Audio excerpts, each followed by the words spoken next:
जय गुरुजी, शुक्राना गुरुजी, अनंतम अनंतम शुक्राना गुरुजी। गुरुजी महाराज जी के श्री चरणों में कोटि कोटि प्रणाम और गुरुजी की प्यारी सभी संगत को जय गुरुजी। संगत जी, गुरुजी महाराज जी की महिमा ऐसी है जिसे देखा जा सकता है, महसूस किया जा सकता है, लेकिन पूरी तरह शब्दों में कभी बांधा नहीं जा सकता। गुरुजी महाराज वो दया का सागर हैं जो बिना मांगे भी दे देते हैं, बिना बताए भी सुन लेते हैं और बिना दिखे भी अपने होने का एहसास करा देते हैं। उनकी कृपा का तरीका बड़ा निराला है। कभी रास्ते खोलकर, कभी मुश्किलें हल्की करके, कभी टूटे मन को संभाल कर, तो कभी सिर्फ अपने होने का भरोसा देकर। उनकी रहमतें शोर नहीं करती लेकिन जीवन बदल देती है। गुरुजी महाराज जी की महिमा सिर्फ चमत्कारों में नहीं बल्कि उस प्रेम में है जिससे वो हर किसी को अपनाते हैं, उस करुणा में है जिससे वो हर दुख को हल्का कर देते हैं और उस अनदेखे आशीर्वाद में है जिससे जीवन की दिशा बदल जाती है। कई बार इंसान सोचता है कि वो अकेला चल रहा है, लेकिन बाद में एहसास होता है कि हर मोड़ पर कोई अदृश्य हाथ उसे संभालता हुआ साथ चल रहा था। गुरुजी महाराज जी की कृपा का हिसाब नहीं होता, उसका केवल अनुभव होता है। उनकी रहमत समय नहीं देखती, बस प्रेम और सच्चे भाव को पहचानती है। और जिस जीवन पर गुरुजी की नज़र हो जाए वहाँ धीरे धीरे शिकायतें कम होने लगती हैं, विश्वास बढ़ने लगता है और हर श्वास से एक ही आवाज़ निकलती है, शुक्राना शुक्राना शुक्राना। संगत जी, आज का सत्संग बहुत ही सुंदर, बहुत ही प्यारा सत्संग है। गुरुजी महाराज जी की बहुत ही प्यारी और पुरानी संगत भार्गव अंकल का सत्संग है। संगत जी, सत्संग को पूरा जरूर सुने, पूरे भक्ति भाव के साथ सुने, क्योंकि हर एक सत्संग में गुरुजी महाराज हमें अपनी भरपूर ब्लेसिंग्स देते हैं। संगत जी, सत्संग शुरू करने से पहले मैं आप सबसे एक छोटी सी रिक्वेस्ट करूंगी कि अगर अभी तक आपने गुरुजी की संगत चैनल को सब्सक्राइब नहीं किया तो हमारे इस चैनल को सब्सक्राइब जरूर कर लें। इस चैनल पर आपको गुरुजी के बहुत ही प्यारे प्यारे सत्संग सुनने को मिलते रहेंगे। तो चलिए संगत जी, पूरी श्रद्धा भाव के साथ इस सत्संग की शुरुआत करते हैं। जय गुरुजी, शुक्राना गुरुजी, अनंतम अनंतम शुक्राना गुरुजी। संगत जी, सबसे पहले गुरुजी महाराज जी के पावन चरणों में मेरा कोटि कोटि नमस्कार और गुरुजी की प्यारी सभी संगत को मेरा प्रेम भरा जय गुरुजी। संगत जी, उस ब्रह्मांड के मालिक, उस अनंत दया के सागर, उस परम चेतना स्वरूप गुरुजी महाराज जी का मैं तहे दिल से शुक्राना करता हूँ कि आज गुरुजी ने मुझे ये सौभाग्य दिया कि मैं अपने जीवन में हुई उनकी कृपाओं का थोड़ा सा अनुभव आप सभी के साथ बांट सकूँ। संगत जी, ये मेरी क्षमता नहीं है, ये मेरी योग्यता नहीं है, ये केवल और केवल गुरुजी महाराज जी की कृपा है कि आज मैं यहाँ बैठकर उनके बारे में कुछ बोल पा रहा हूँ। क्योंकि सच कहूँ तो गुरुजी की महिमा को शब्दों में बांधना वैसा ही है जैसे कोई मुट्ठी में हवा को पकड़ने की कोशिश करे। संगत जी, जैसा कि हम सब जानते हैं कि गुरुजी महाराज जी का अपना ही एक निराला ढंग है अपनी संगत को अपने पास बुलाने का। कोई वर्षों पहले बुला लिया जाता है, कोई बहुत देर से पहुंचता है, कोई बार बार बुलावे के बाद भी नहीं पहुंच पाता और कोई पहली ही बार में ऐसा जुड़ जाता है कि फिर कभी दूर नहीं होता। और यही बात मेरे जीवन में भी हुई। संगत जी, मैंने हमेशा महसूस किया कि गुरुजी के दरबार तक कोई अपने पैरों से नहीं पहुंचता। वहां तक पहुंचने के लिए पहले बुलावा आता है और जब बुलावा आता है तब परिस्थितियां, लोग, घटनाएं, समय सब मिलकर इंसान को वहां तक पहुंचा देते हैं। मुझे आज भी वह समय याद है जब मैं पहली बार गुरुजी महाराज जी के श्री चरणों में पहुंचा था। संगत जी, उस दिन मैं एक सामान्य भाव से गया था। मुझे नहीं पता था कि मेरा जीवन बदलने वाला है, लेकिन जैसे ही मैंने गुरुजी महाराज जी के दर्शन किए मेरे अंदर कुछ बदल गया।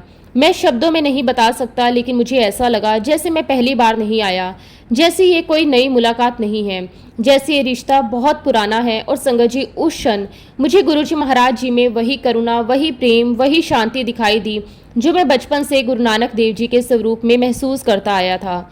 संगत जी, मुझे गुरुजी और गुरु नानक देव जी में कभी कोई अंतर महसूस नहीं हुआ। उनकी आंखों में वही अपनापन, उनकी मुस्कान में वही भरोसा, उनके पास बैठते ही वही शांति। और उसी दिन मुझे लगा कि मैं वहाँ किसी व्यक्ति से नहीं मिला, मैं वहाँ कृपा से मिला हूँ। लेकिन संगत जी, गुरुजी महाराज जी के पास पहुंचने से पहले भी जीवन में सेवा का भाव रहा। मैं लोगों की सेवा करता था। मेरे पास एक्यूप्रेशर का थोड़ा ज्ञान था, उसी के माध्यम से मैं हर शनिवार एक सेंटर पर जाकर लोगों की सहायता करता था। वहां आने वाले लोग अपनी परेशानियां बताते, मैं जितना बन पड़ता मदद करता। और संगत जी, उस समय मुझे नहीं पता था कि शायद वही सेवा का छोटा सा भाव आगे चलकर मुझे गुरुजी के चरणों तक लेकर जाएगा। क्योंकि गुरुजी कई बार कहते भी थे, जहाँ सेवा होती है वहाँ कृपा अपने आप पहुँच जाती है। जब मैं गुरुजी के पास पहुँचा तो धीरे धीरे मुझे एहसास हुआ कि गुरुजी हमें वहीं से पकड़ते हैं जहाँ हमारी आत्मा सबसे सच्ची होती है। उन्होंने मुझे भी धीरे धीरे अपनी सेवा में लगा लिया। और संगत जी, जैसे जैसे समय बीतता गया मुझे समझ आने लगा कि गुरुजी वास्तव में जानी जान हैं। उन्हें कुछ बताना नहीं पड़ता, वो सब जानते हैं, हमारे मन के विचार, हमारे पुराने कर्म, हमारे डर, हमारी कमियां, हमारी इच्छाएं, हमारे आने वाले समय तक को। और कई बार तो ऐसा हुआ कि गुरुजी ने उन बातों का उत्तर दे दिया जो मैंने कभी पूछा भी नहीं था। संगत जी, गुरुजी से मिलने से पहले भी मेरा झुकाव आध्यात्मिकता की तरफ था। मैं गुरुद्वारे जाया करता था, शब्द गुरबानी सुनता था, गुरु नानक देव जी के जीवन से बहुत प्रेरणा लेता था और गुरुद्वारे में सेवा करना मुझे बहुत अच्छा लगता था। वहां बैठकर मुझे शांति मिलती थी। मुझे हमेशा लगता था कि सेवा इंसान को भीतर से बदलती है। लेकिन संगत जी, मुझे नहीं पता था कि ये सब मुझे धीरे धीरे एक ऐसे दरबार की तरफ ले जा रहा है जहां मुझे जीवन के बहुत बड़े उत्तर मिलने वाले थे। आज पीछे मुड़कर देखता हूं तो लगता है कि जीवन की हर छोटी घटना किसी बड़ी योजना का हिस्सा थी, हर मोड़ किसी दिशा की तैयारी थी। और उसी क्रम में मैं आज आप सभी के साथ अपने जीवन की कुछ बातें साझा करना चाहता हूं। संगत जी, सत्संग में आगे बढ़ने से पहले मैं अपने जीवन पर थोड़ी रोशनी डालना चाहता हूं। संगत जी, 1978 में मेरी शादी हुई। उस समय जीवन बहुत साधारण था, सपने थे, जिम्मेदारियां थी, नए जीवन की शुरुआत थी। शादी के समय संगत जी कुल 7 फोटोग्राफ भगवान के मेरे ससुराल वालों को दिए। और शादी के बाद एक बार संयोग से मुझे अपने ससुराल जाने का मौका मिला तो वहाँ क्या देखता हूँ संगत जी कि उन 7 फोटोग्राफ में एक फ़ोटो शिवजी जी का था, एक बजरंग बली जी का था जिनकी पूजा वहाँ पर हो रही थी, और उन्हीं में से एक फ़ोटोग्राफ गुरु नानक देव जी का था जो संगत जी मेरे ससुराल के स्टोर रूम में एक तरफ रखा हुआ था। वो दृश्य देखकर मेरे मन में कुछ हुआ जिससे मैं उस समय शब्दों में समझा नहीं पाया। ऐसा लगा जैसे कोई बहुत अपना, बहुत प्रिय स्वरूप चुपचाप वहां प्रतीक्षा कर रहा हो। क्योंकि संगत जी, बचपन से ही मेरे मन में गुरु नानक देव जी के प्रति बहुत श्रद्धा और प्रेम रहा था। इसलिए मेरे मन ने कहा कि ये स्वरूप यहाँ इस तरह नहीं रहना चाहिए। मैंने बड़े आदर से उस स्वरूप को उठाया, साफ किया, प्रणाम किया और मन ही मन कहा कि जब मैं वापस अपने घर जाऊंगा तो इन्हें अपने साथ लेकर जाऊंगा। और फिर संगत जी, उसी भाव से मैं गुरु नानक देव जी का वो स्वरूप अपने साथ घर ले आया। उस दिन मुझे बिल्कुल भी अंदाजा नहीं था कि ये कोई साधारण घटना नहीं थी, बल्कि ये मेरे जीवन के एक नए अध्याय की शुरुआत थी। धीरे धीरे मैंने महसूस करना शुरू किया कि जब भी मैं उस स्वरूप के सामने बैठता मेरे भीतर एक अलग ही शांति उतरती। कई बार बिना किसी कारण मन शांत हो जाता, कई बार कोई उलझन अपने आप हल हो जाती। उस समय मुझे ये समझ ही नहीं थी कि ईश्वर अपने रास्ते कितने शांत और कितने सुंदर तरीके से बनाते हैं। इंसान सोचता है कि वो निर्णय ले रहा है, लेकिन कई बार कोई और शक्ति उसे धीरे धीरे वहां तक लेकर जा रही होती है जहां उसे पहुंचना होता है। संगत जी, जैसा कि मैंने आपको बताया कि मैं एक सेंटर पर एक्यूप्रेशर की सेवा दिया करता था। वहां आने वाले लोगों की मदद करना मुझे अच्छा लगता था। मुझे हमेशा लगता था कि अगर किसी को राहत मिल जाए तो वही सबसे बड़ा सुख है। लेकिन मैं उस समय तक ये नहीं जानता था कि सेवा का असली अर्थ क्या होता है, किस प्रकार सेवा इंसान को उसके वास्तविक मार्ग तक पहुंचाती है। तो उस सेंटर से थोड़ी दूरी पर ही मेरे साले साहब का घर था। एक दिन अचानक मन में विचार आया कि उनसे मिलकर आता हूँ। कोई विशेष कारण नहीं था, बस ऐसे ही मन हुआ और मैं उनके घर चला गया। जब मैं उनके घर पहुंचा तो मेरी नज़र सीधे एक मेज पर रखे हुए एक पैकेट पर गई। उस पैकेट में शब्द गुरबानी की कैसेट्स रखी हुई थी। ये देखकर मैं कुछ देर के लिए रुक गया क्योंकि मैं उन्हें जानता था। मेरे मन में तुरंत विचार आया कि ये तो शिवजी जी के भक्त हैं, फिर इनके पास शब्द गुरबानी की कैसेट कैसे? जिज्ञासा बढ़ी। मैंने वो पैकेट हाथ में लिया और मन ही मन सोचने लगा, जरूर इसके पीछे कोई बात होगी। कुछ देर बाद जब साले साहब आए तो मैंने उनसे पूछा कि ये कहाँ से आया। उन्होंने बहुत ही सहजता से कहा, ये मुझे मेरे गुरुजी ने दिया है। बस संगत जी, ये सुनते ही मेरे भीतर कुछ जाग गया। मैंने पूछा, कौन से गुरुजी? उन्होंने मुस्कुराकर कहा, अगर मिलना है तो चलो, मैं आपको लेकर चलता हूँ। संगत जी, पता नहीं क्यों लेकिन उस क्षण मुझे ऐसा लगा जैसे कोई भीतर से कह रहा हो कि जाना चाहिए। कोई खिंचाव था, कोई जिज्ञासा थी, कोई ऐसी पुकार थी जिसे मैं समझ ही नहीं पा रहा था। मैंने बिना देर किए कहा कि अभी चलते हैं, और बस संगत जी, हम दोनों गुरुजी के दर्शन के लिए निकल पड़े।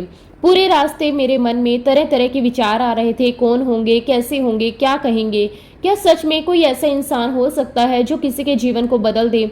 लेकिन जितना हम पास पहुंचते जा रहे थे उतना मन शांत होता जा रहा था। और फिर संगत जी, वो क्षण आया जैसे ही मैं पहली बार गुरुजी के दरबार में पहुंचा।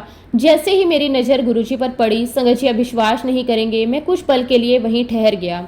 गुरुजी के चेहरे का तेज, उनकी आंखों की करुणा, उनका नूर, मैं बस उन्हें देखता ही रह गया। उस समय मेरे मन में कोई विचार नहीं आया, कोई प्रश्न नहीं आया, बस भीतर से एक ही भाव उठा, ये तो वही स्वरूप है, ये तो साक्षात गुरु नानक देव जी हैं। मैं बस संगत जी, मैं सीधा गुरुजी महाराज जी के चरणों में जाकर नतमस्तक होकर लेट गया और तभी संगत जी मेरे साले साहब ने मेरा इंट्रोडक्शन करवाया। गुरुजी से कहा कि गुरुजी मेरे जीजा जी हैं और ये एक्यूप्रेशर की सेवा बहुत अच्छी देते हैं।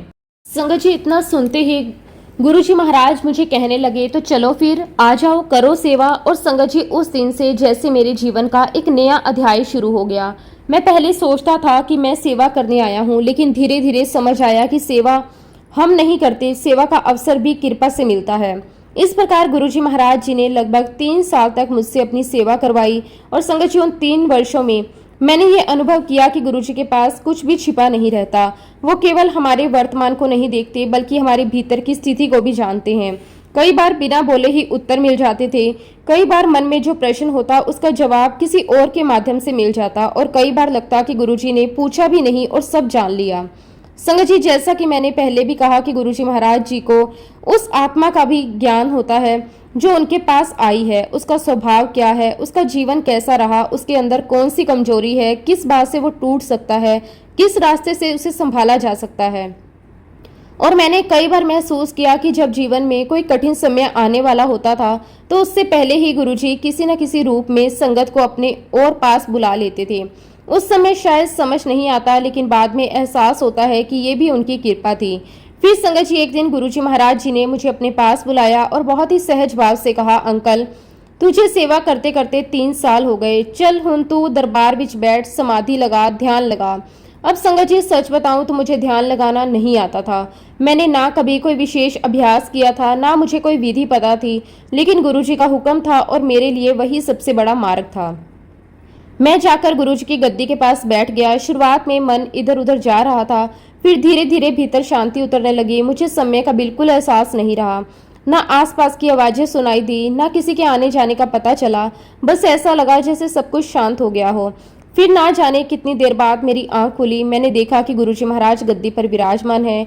मुझे बड़ा आश्चर्य हुआ। फिर पास बैठी संगत ने कहा, गुरुजी को सारी संगत ने प्रणाम किया था, सब खड़े हुए थे, लेकिन तुम वैसे के वैसे ही बैठे रहे। तब मुझे एहसास हुआ कि मैं सच में किसी और ही अवस्था में चला गया था। संगत जी, मैं ये नहीं कह सकता कि मैंने क्या देखा, क्या अनुभव किया, क्योंकि वो शब्दों में नहीं आता, लेकिन इतना जरूर कहूंगा कि उस दिन के बाद मन पहले जैसा नहीं रहा। ऐसा लगा जैसे भीतर कुछ शांत हो गया, कुछ हल्का हो गया, और उसी समय से मुझे महसूस होने लगा कि गुरुजी ने मुझे अपनी शरण में लेना शुरू कर दिया है। इसी दौरान संगत जी मुझे गुरुजी की माता जी की सेवा करने का भी सौभाग्य मिला। ये मेरे जीवन की बहुत अनमोल बातों में से एक है। माता जी बहुत सहज थी, बहुत प्रेम से बातें करती थी। उनके साथ बैठकर ऐसा लगता था जैसे कोई पुरानी आत्मीयता हो। कई बार सेवा करते करते वो गुरुजी के बचपन की बातें बताने लगती। मैं बड़ी श्रद्धा से सुनता रहता। एक दिन उन्होंने मुझे बताया, जब गुरुजी का जन्म हुआ तो उस समय कमरे का वातावरण कुछ अलग था। उन्होंने कहा कि वहां मौजूद दाई ने आश्चर्य व्यक्त करते हुए कहा, मैंने बहुत बच्चों को जन्म लेते देखा है, लेकिन ऐसा अनुभव पहले कभी नहीं हुआ। माताजी ने बताया कि उस क्षण का वातावरण उन्हें आज भी याद था। फिर उन्होंने कहा कि बचपन से ही गुरुजी के स्वरूप में कुछ ऐसा था जिसे शब्दों में समझाना आसान नहीं था। उन्होंने ये भी बताया, जब गुरुजी बहुत छोटे थे तब कई बार लोग उन्हें देखकर अनायास आकर्षित हो जाते थे। कोई उन्हें गोद में लेने की इच्छा करता, कोई उनके चेहरे को देखकर मुस्कुरा देता, कोई बिना कारण उनके पास बैठ जाता। माताजी कहती थी कि उस समय उन्हें ये सब सामान्य लगता था, लेकिन बाद में पीछे मुड़कर देखने पर कई बातें अलग समझ आने लगी। उन्होंने मुझे बताया कि गुरुजी के दोनों पैरों में पद्म का चिन्ह था और घर के बड़े बुजुर्ग भी कई बार इस बात को ध्यान से देखते थे। फिर उन्होंने मुस्कुराते हुए कहा, बचपन से ही ये बच्चा बाकी बच्चों जैसा नहीं था। इसका स्वभाव बहुत ही शांत था, लेकिन जहाँ जाता था वहां सबका ध्यान अपनी तरफ खींच लेता था। फिर माताजी ने एक और बात सुनाई जो मुझे आज भी बहुत अच्छे से याद है। उन्होंने कहा कि जब गुरुजी लगभग 4 साल के थे तब एक दिन अचानक घर पर 3 साधु आए। संगत जी, माताजी बताती थी कि वह तीनों साधु बहुत ही आकर्षक नजर आ रहे थे। बहुत ऊंचे लंबे कद के थे। उनके चेहरे पर एक अलग ही प्रकार की चमक थी और तीनों साधुओं ने सफेद रंग के वस्त्र डाले हुए थे। वो तीनों साधु एक दिन अचानक घर पर आ गए और उस समय माताजी दरवाजे पर ही बैठी हुई थी और वहीं पास में गुरुजी महाराज खेल रहे थे। संगत जी, माताजी बताया करती थी कि वो दिन बिल्कुल सामान्य था। घर का वातावरण शांत था, कोई विशेष तैयारी नहीं थी, कोई आने वाला नहीं था, लेकिन कई बार जीवन के सबसे बड़े क्षण बिल्कुल साधारण दिनों में ही आ जाते हैं। माताजी कहती थी कि अचानक उनकी नजर दरवाजे की तरफ गई। उन्होंने देखा कि 3 साधु बाहर खड़े हैं। उनका स्वरूप बहुत ही निराला था। तीनों बहुत ही लंबे थे। उनके चेहरे पर एक ऐसी शांति थी जो सामान्य नहीं लगती थी। उनकी आंखों में एक अलग ही गहराई थी। उनके चेहरे पर ऐसी मुस्कान थी जिसे देखकर मन अपने आप शांत हो जाए, और उनके आने से जैसे पूरे वातावरण में एक अलग सी गंभीरता और शांति आ गई। माताजी ने आदरपूर्ण उन्हें प्रणाम किया, लेकिन संगत जी आश्चर्य की बात यह हुई कि उन तीनों ने माताजी की तरफ देखकर कुछ नहीं कहा। उन्होंने हाथ के इशारे से कहा, अपने बच्चे को बुलाओ। अब संगत जी माताजी को थोड़ी हैरानी हुई। उन्होंने सोचा कि इतने बड़े साधु एक छोटे बच्चे से क्यों मिलना चाहते हैं, लेकिन फिर भी उन्होंने प्रेम से आवाज लगाई, बेटा इधर आओ, देखो कौन आया है। संगत जी जैसे ही गुरुजी महाराज खेलते खेलते उनकी तरफ आए, वैसे ही वो दृश्य बदल गया। माताजी कहती थी कि वो तीनों साधु जो अभी तक सीधे खड़े थे, उन्होंने तुरंत बहुत ही नम्रता से अपने हाथ जोड़ लिए और फिर बड़े आदर से अपना शीश झुका लिया। संगत जी माताजी उस दृश्य को देखकर कुछ क्षण के लिए स्तंभ रह गई। उन्होंने सोचा कि ये क्या हो रहा है। एक 4 साल के बच्चे के सामने इतने बड़े साधु हाथ जोड़ रहे हैं, लेकिन गुरुजी महाराज बिल्कुल सहज थे, जैसे उन्हें सब पता हो। उन्होंने मुस्कुराकर कहा, आइए, घर में आइए, और फिर वो तीनों उनके पीछे पीछे अंदर आ गए। संगत जी माताजी कहती हैं कि वो क्षण उनके लिए बहुत ही अद्भुत था। एक छोटा सा बच्चा और उसके पीछे इतने तेजस्वी साधु, और सब कुछ इतना सहज जैसे पहले से तय हो। और फिर जैसे ही वो सब अंदर बैठे, गुरुजी महाराज माताजी की तरफ देखकर बोले, माताजी कड़ा प्रसाद बनाओ। अब संगत जी माताजी के लिए ये बात बड़ी कठिन थी, क्योंकि घर में उस समय कड़ा प्रसाद बनाने की कोई तैयारी नहीं थी, ना सामान तैयार था, ना कोई विशेष व्यवस्था। माताजी चौके में चली गई, लेकिन उनके मन में यही चल रहा था, अब क्या करें, कैसे बचाएं। अचानक आए मेहमान, और वो भी ऐसे साधु। माताजी कुछ देर तक चौंक कर खड़ी रही, फिर सोचने लगी, जो होगा देखा जाएगा। लेकिन संगत जी माताजी कहा करती थी कि माँ की चिंता बच्चे से छुप जाए, ऐसा कैसे हो सकता है। फिर यहाँ तो बात उस बच्चे की थी जिसके बारे में माताजी खुद कहती थी कि उसका भाव और समझ साधारण नहीं थी। गुरुजी महाराज तुरंत उठकर चौके में आ गए। उन्होंने मुस्कुराकर पूछा, माताजी क्या हुआ। माताजी ने कहा कि बेटा, कड़ा प्रसाद बनाने का सामान नहीं है। संगत जी माताजी कहती थी। ये सुनकर गुरुजी महाराज बहुत सहज भाव से हंसे और बोले, कोई बात नहीं, अभी बन जाता है। फिर उन्होंने कहा कि आप चूल्हा चलाओ, कढ़ाई रखो, बस करछी चलाते जाओ। अब संगत जी माताजी कहती थी कि उन्हें समझ ही नहीं आ रहा था, लेकिन उन्होंने वैसा ही किया। चूल्हा चलाया, कढ़ाई रखी, करछी घुमाना शुरू किया, और फिर जैसा माताजी ने बताया, धीरे धीरे उनकी चिंता खत्म होने लगी और कुछ देर में कड़ा प्रसाद तैयार हो गया। माताजी कई बार ये बात बताते हुए भावुक हो जाती थी और कहती थी, उस दिन मुझे समझ नहीं आया, बस मैं करती चली गई। और फिर बड़े प्रेम से उन्होंने वो प्रसाद उन 3 साधुओं को परोसा। तीनों ने बहुत आदर से ग्रहण किया। कुछ देर शांत भाव से बैठे रहे और फिर उठकर जाने लगे। माताजी उन्हें बाहर तक छोड़ने गई, और जब वो वापस अंदर आई तो गुरुजी महाराज मुस्कुराकर बोले, माताजी तेनू पता है कौन सी। माताजी ने कहा, नहीं बेटा। तब गुरुजी ने कहा, ए ब्रह्मा विष्णु महेश सन दर्शन देने आए सी। संगत जी माताजी कहती थी कि उस समय वो इन बातों को समझ नहीं पाई, लेकिन उस दिन के बाद उनके मन में ये भाव और गहरा हो गया कि इस बच्चे के जीवन में कुछ बहुत विशेष है। और संगत जी माताजी बताया करती थी कि ऐसा केवल बचपन में ही नहीं हुआ, बल्कि बाद के समय में भी कई बार ऐसे अनुभव हुए। और संगत जी सब कुछ अंपायर स्टेट में कई बार हुआ। अंपायर स्टेट में कई बार 3 बड़े बड़े साधु ऊंचे लंबे कद के सफेद वस्त्र धारण किए हुए गुरुजी महाराज जी के दर्शन करने आए। संगत जी एक बार की बात है, माताजी डुगरी गांव से बिना बताए अंपायर स्टेट आ गई। संगत जी माताजी का स्वभाव बहुत ही सरल था। उनके अंदर माँ का वही सहज भाव था, बच्चे को देख लेने का मन, कुछ समय उसके पास बैठने का मन, और जैसे हर माँ के मन में होता है कि चलो जाकर देख आए, वैसे ही माताजी भी बिना किसी को बताए चल पड़ी। जब माताजी अंपायर स्टेट पहुंची तो वहां संगत का आना जाना चल रहा था। किसी को अंदाजा नहीं था कि माताजी आने वाली है, लेकिन संगत जी जिनके लिए समय, दूरी, आने वाला क्षण भी छुपा नहीं होता, उनसे ये कैसे छुपता। जैसे ही माताजी पहुंची, गुरुजी महाराज जी ने मुझे देखा, बहुत ही सहज स्वर में कहा, अंकल माताजी का सामान गाड़ी में ही रहने देना, सामान नीचे मत उतारना, माताजी वापस डुगरी जाएंगी। अब संगत जी मुझे बड़ा आश्चर्य हुआ। मैंने सोचा कि अभी तो माताजी आई हैं, अभी बैठेंगी, रुकेंगी, समय बिताएंगी, लेकिन गुरुजी का हुक्म था। फिर गुरुजी ने कहा, माताजी को बिठाओ, लंगर करवाओ और फिर वापस भेज दो।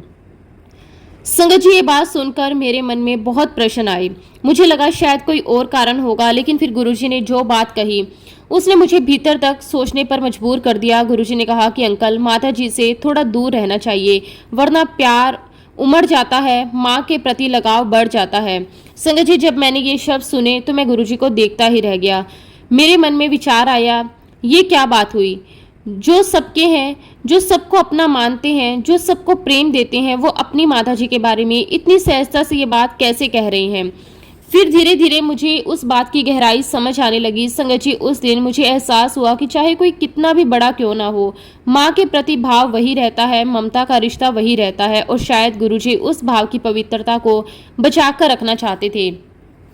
उस दिन मैंने एक और बात महसूस की कि महानता का अर्थ भावनाओं से दूर होना नहीं होता, बल्कि भावनाओं को समझकर सही स्थान देना होता है। माता जी कुछ समय बैठी, लंगर प्रसाद ग्रहण किया, गुरुजी से मिली और वापस चली गई। संगत जी, बाद में माता जी फिर नहीं आई, लेकिन उस दिन वो बात मेरे मन में हमेशा के लिए बैठ गई। संगत जी, कई बार हम सोचते हैं कि ईश्वर भावनाओं से परे होते हैं, लेकिन उस दिन मुझे लगा कि प्रेम तो वही है जो सबसे शुद्ध रूप में वहाँ मौजूद होता है। और उस दिन मैंने ये महसूस किया कि जब कोई बहुत बड़ा उद्देश्य लेकर आता है तो उसके हर निर्णय के पीछे भी कोई गहरी बात होती है। संगत जी, हम कितने सौभाग्यशाली हैं कि हमें पूर्ण गुरु की शरण प्राप्त हुई।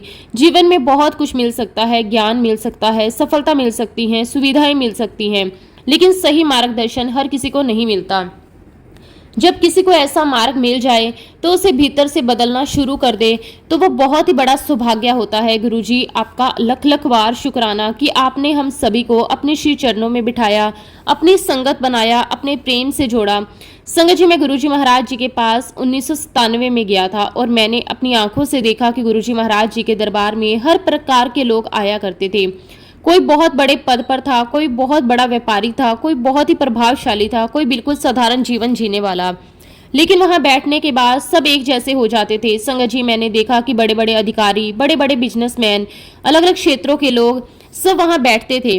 और सबसे बड़ी बात, जब बैठते थे तो पहचान बाहर ही रह जाती थी। कोई कुर्सी नहीं, कोई परिचय नहीं, बस बैठना और सुनना। धीरे धीरे मैंने ये समझा कि शायद यही उस स्थान की सुंदरता थी। लेकिन संगत जी, बाहर के लोग कई बार देखकर अपनी राय बना लेते थे। कई लोगों ने कहना शुरू कर दिया कि यहाँ तो बड़े लोगों की जगह होगी, ये तो अमीरों के गुरु होंगे, यहाँ सामान्य लोग कहाँ आते होंगे। और एक दिन मैंने भी इसी भाव में गुरुजी से पूछ लिया कि गुरुजी, आप तो इन बड़े बड़े अमीरों और वीआईपी लोगों के गुरु हो। संगत जी, मैं तो बस सहज भाव से बोल गया, लेकिन गुरुजी ने जो उत्तर दिया वो आज भी मेरे मन में अंकित है। गुरुजी मुस्कुराकर बोले, अंकल, ये सब मतलबी हैं। फिर थोड़ी देर रुककर बोले, और देखना, मेरे जाने के बाद इसमें से बहुत कम आएंगे। और फिर अपने हाथ से इशारा करते हुए बोले, मेरी पक्की संगत मेरी मुट्ठी भर संगत है, वो मेरा दर कभी नहीं छोड़ेगी। और फिर गुरुजी ने बड़े ही प्रेम से कहा, और रही बात गरीबों की, गरीबों को तो मैं खुद उनके घर जाकर ब्लेस करता हूँ। गुरुजी ने यह भी कहा कि अगर गरीब व्यक्ति रोज मेरे दरबार में आकर बैठेगा तो कमाकर क्या खाएगा? वो तो रोज मेहनत करता है, रोज कमाता है, रोज खाता है, इसलिए मैं उनको उनके घर जाकर ब्लेस करके आता हूँ। संगत जी, जब मैंने ये बात सुनी तो मेरे अंदर कुछ बदलने लगा, क्योंकि सच कहूँ तो उससे पहले तक मेरे मन में भी वही साधारण सोच थी जो अक्सर हम सबके मन में होती है। हमें लगता है कि जो ज़्यादा दरबार जाए, जो ज़्यादा समय बैठ पाए, वही ज़्यादा करीब होगा। लेकिन उस दिन गुरुजी ने एक अलग ही बात समझाई। उस दिन मुझे महसूस हुआ कि कृपा दूरी नहीं देखती, कृपा ये नहीं देखती कि कौन कितनी बार आया, कृपा ये नहीं देखती कि किसने कितने घंटे बैठकर समय दिया, कृपा शायद भाव देखती है। और उस दिन मुझे समझ आया कि किसी का रोज आ पाना भी उसकी स्थिति पर निर्भर करता है। कोई समय दे सकता है, कोई सेवा दे सकता है, कोई मेहनत करके घर चला रहा है। और शायद इसी कारण गुरुजी हर आत्मा तक अलग अलग तरीके से पहुंचते हैं। उस दिन गुरुजी ने हमारी कई गलतफहमियां दूर कर दी, और सबसे बड़ी बात, उन्होंने केवल बातें नहीं की, जीवन जीकर समझाया। वो हमेशा कहते थे, मंगो नहीं मन्नो। लेकिन संगत जी, अब मैं आपको अपने बारे में सच बताऊं, मैं बड़ा अलग किस्म का इंसान था। आज सोचता हूं तो खुद पर हंसी भी आती है। आप विश्वास नहीं करेंगे, मैं हर दिन गुरुजी के पास एक पूरी लिस्ट बनाकर ले जाता था। संगत जी, घर में कोई बोल देता ये काम करवाना है, कोई कहता ये समस्या है, कोई कहता ये चाहिए, आंटी कुछ कह देती, बच्चे कुछ बोल देते, मैं सब नोट कर लेता। इतना ही नहीं, मैं बकायदा उसे अच्छे से लिखता, फिर फोल्ड करता और अपनी शर्ट के ऊपर वाली जेब में रख लेता, और मन में सोचता आज मौका मिला तो सब पढ़कर सुना दूंगा। अब संगत जी, मैं बैठा रहता, मौका ढूंढता रहता, कब सेवा मिले, कब पास जाने का मौका मिले, और फिर जैसे ही अवसर मिलता मैं जेब में हाथ डालता, लिस्ट निकालता और शुरू हो जाता, गुरुजी ये भी कर दो, वो भी ठीक कर दो, ये भी बना दो, उसकी नौकरी, उसका काम, ये परेशानी, ये चिंता। संगत जी आज सोचता हूँ तो लगता है जैसे मैं प्रार्थना नहीं आवेदन पत्र पढ़ रहा था। लेकिन गुरुजी की महिमा देखिए, उन्होंने कभी डांटा नहीं, सुनते रहे, समझते रहे और समय आने पर सिखाते भी रहे। फिर एक दिन दरबार चल रहा था, बहुत सारी संगत बैठी हुई थी और अचानक गुरुजी महाराज मुस्कुराकर बोले, आजकल तो संगत लिस्ट बनाकर लेकर आती है, डिमांड्स लिख कर लेकर आती है। संगत जी जैसे ही मैंने ये सुना मेरे कान खड़े हो गए और अंदर से आवाज आई, अरे ये तो मेरी बात हो रही है। लेकिन फिर भी मन बड़ा चतुर होता है, मन ने तुरंत बहाना बना लिया, सोचा नहीं नहीं इतने लोग बैठे हैं, जरूरी नहीं मेरे लिए कहा हो, और मैं चुप बैठा रहा।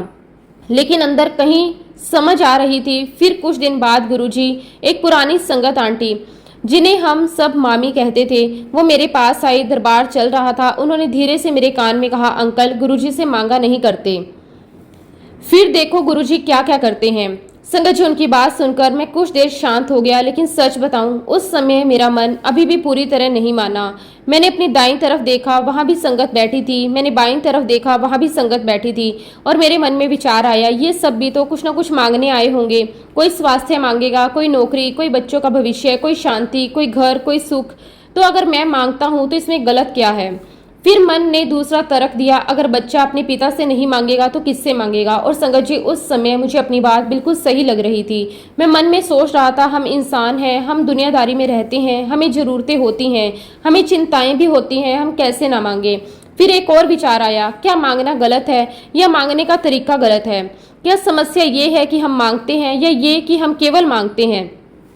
उस समय मैं ये सब नहीं समझ पाया, लेकिन धीरे धीरे मुझे एहसास हुआ कि गुरुजी शायद ये नहीं कहते थे कि मांगो मत, बल्कि शायद वो हमें ये सिखाना चाहते थे कि भरोसा इतना हो जाए कि मांगने से पहले ही मन शांत हो जाए। लेकिन संगत जी उस समय मैं इतना नहीं समझता था, क्योंकि संगत जी हम इंसान हैं, हम दुनियादारी में पड़े हुए हैं, तो संगत जी हम मांगते तो जरूर हैं। लेकिन संगत जी मैं अपने अनुभव से ये बात जरूर कह सकता हूँ कि गुरुजी महाराज जी से मांगो और मांग कर छोड़ दो। फिर उस मांग को पकड़कर मत बैठो, हर दिन उसकी चिंता मत करो, हर रोज उसका हिसाब मत लगाओ, इंतजार करो, उस सही समय का इंतजार करो, क्योंकि गुरुजी महाराज जी का समय हमेशा हमारे समय से बेहतर होता है। हमें लगता है कि अभी चाहिए, इसी समय चाहिए, इसी तरीके से चाहिए, लेकिन गुरुजी जानते हैं कि कौन सी चीज़ कब देनी है, कितनी देनी है और किस रूप में देनी है। संगत जी ये बात मैं कोई सुनकर नहीं कह रहा, ये बात मैं अपने अनुभव से कह रहा हूँ। जीवन में बहुत बार ऐसा हुआ कि मैंने कुछ मांगा और वो नहीं मिला। उस समय मुझे लगा कि शायद मेरी सुनवाई नहीं हुई, लेकिन कुछ समय बाद जब पीछे मुड़कर देखा तो समझ आया कि अगर उस समय वो चीज़ मिल जाती तो शायद नुकसान होता। और कई बार ऐसा भी हुआ कि जो मांगा ही नहीं था वो उससे कई ज़्यादा सुंदर रूप में मिल गया। तब समझ आया कि शायद हमारी मांग छोटी होती है और गुरुजी की योजना बड़ी। लेकिन संगत जी ये समझ एक दिन में नहीं आई, धीरे धीरे आई। और फिर एक महीने के बाद मामी जी ने मुझे फिर से वही बात कही। वो मेरे पास आई और बहुत ही सहज भाव से बोली, अंकल गुरुजी से मांगते नहीं हैं, उन्हें सिर्फ मानो। संगत जी इस बार उनकी बात सुनकर मैं चुप हो गया, क्योंकि पहली बार जब उन्होंने कहा था तब मैंने मन में अपनी दलीलें दे दी थी। लेकिन दूसरी बार वही बात सुनकर मुझे लगा कि ये केवल आंटी नहीं बोल रही, ये तो मेरे लिए कोई संदेश है। और तभी मेरे अंदर एक भाव आया, ये आंटी का रिमाइंडर नहीं है, ये तो गुरुजी महाराज जी का रिमाइंडर है। गुरुजी मुझे बार बार समझा रहे हैं, मुझे याद दिला रहे हैं कि बेटा भरोसा सीख। संगत जी उस दिन के बाद मैंने धीरे धीरे गुरुजी से मांगना छोड़ दिया। ऐसा नहीं कि जरूरतें खत्म हो गई, ऐसा नहीं कि जीवन में समस्या नहीं रही, लेकिन मांगने का तरीका बदल गया। पहले मैं कहता था कि गुरुजी ये दे दो, फिर मैंने कहना शुरू कर दिया, गुरुजी जो ठीक हो वही कर दो। पहले मैं कहता था ये काम इसी तरह होना चाहिए, फिर मैंने कहना शुरू कर दिया, गुरुजी आपकी मर्जी। पहले मैं कहता था कब मिलेगा, फिर कहना शुरू किया कि जब देना हो दे देना। संगत जी जैसे जैसे ये भाव आया वैसे वैसे मन हल्का होने लगा, क्योंकि मांग पूरी होने से पहले ही भरोसा मिलने लगा। फिर मन में विचार आया, गुरुजी महाराज जी तो दीन दयाल हैं, वो तो बिना मांगे भी जानते हैं जब सही समय आएगा वो समय बुलाकर देंगे। और संगत जी सच कहूँ वाक्य में ही ऐसा हुआ। जीवन में कई बार ऐसे अवसर आए जहाँ मुझे लगा यहाँ तो मैंने मांगा भी नहीं था, ये तो अपने आप हो गया। और फिर मन ने अंदर से कहा, अपने आप नहीं हुआ, कृपा हुई है। हमारे गुरुजी महाराज अपनी संगत से बहुत बहुत प्रेम करते हैं, बहुत दया रखते हैं। उनकी एक बात मैंने अपने जीवन में महसूस की, वो हमेशा ज़रूरत देखते हैं, इच्छा नहीं। वो हमेशा समय देखते हैं, जल्दी नहीं। वो हमेशा भलाई देखते हैं, जिद नहीं। संगत जी, वाक्य में ही जीवन में ऐसे बहुत बार हुआ कि गुरुजी महाराज जी ने बुला बुला कर दिया। कभी किसी इंसान के माध्यम से, कभी किसी अवसर के माध्यम से, कभी किसी विचार के माध्यम से, और कभी किसी बंद दरवाजे को खोलकर, कभी किसी गलत रास्ते से बचाकर। इसलिए संगत जी, मैं आप सभी से यही कहूँगा, गुरुजी और आपके बीच में कोई मीडिएटर नहीं है, कोई माध्यम नहीं चाहिए, कोई विशेष भाषा नहीं चाहिए, कोई विशेष तरीका नहीं चाहिए। बस सच्चा भाव चाहिए। अपने मन की हर एक बात गुरुजी महाराज जी से शेयर करो। अपना अच्छा बुरा, अपनी कमजोरी, अपनी खुशी, अपने डर, अपने सपने, अपने सवाल, अपनी उलझन, सब कुछ। संगत जी, कई बार हम लोगों से बात कर लेते हैं, लेकिन अपने गुरु से वो नहीं करते, जबकि वही तो सबसे पहले सुनने वाले हैं। उन्हें बताओ, आज मन दुखी है, आज डर लग रहा है, आज गुस्सा आ रहा है, आज समझ नहीं आ रहा, आज खुशी मिल रही है, आज शुक्राना करना है। और फिर देखो कैसे धीरे धीरे मन बदलना शुरू हो जाता है, कैसे भीतर शांति आने लगती है, कैसे रास्ते खुलने लगते हैं, और सबसे बड़ी बात, कैसे अकेलापन खत्म होने लगता है। याद रखिए संगत जी, गुरुजी महाराज हमारी हर बात जानते हैं, हमारे मन में क्या चल रहा है, हम किस दर्द से गुजर रहे हैं, किस बात से डर रहे हैं, क्या पाने की कोशिश कर रहे हैं, क्या खोने से डर रहे हैं, सब कुछ। लेकिन फिर भी वो चाहते हैं कि हम उनसे जुड़ें। इसलिए गुरुजी कहा करते थे, जब भी मेरे पास आओ, अपनी अकल नू जुतियां दे नाल बाहर छड़ के आओ। संगत जी, इस बात का मतलब मैंने बाद में समझा। इसका मतलब ये नहीं था कि सोचना छोड़ दो, इसका मतलब था अपना अहंकार बाहर छोड़ दो, अपनी चालाकियां बाहर छोड़ दो, अपना हिसाब बाहर छोड़ दो, अपना कंट्रोल बाहर छोड़ दो। मेरे दरबार में सच्चे बनकर आओ, सरल बनकर आओ, बच्चे बनकर आओ, ना समझ बनकर आओ, और फिर देखो मैं क्या क्या रहमतें बरसाता हूँ। लेकिन संगत जी, अपने अनुभव से एक बात जरूर कहूँगा, ये बातें सुनने में बहुत सुंदर लगती है, बहुत सरल लगती है, लेकिन जीवन में उतारना आसान नहीं होता, क्योंकि मन बार बार पकड़ता है, बार बार डराता है, बार बार कंट्रोल करना चाहता है। और इसी कारण कुछ ही लोग इस मार्ग पर टिक पाते हैं, कुछ लोग भरोसा करना सीखते हैं, और कुछ लोग छोड़ना सीखते हैं। वही लोग धीरे धीरे गुरुजी की कृपा को महसूस करना शुरू कर देते हैं।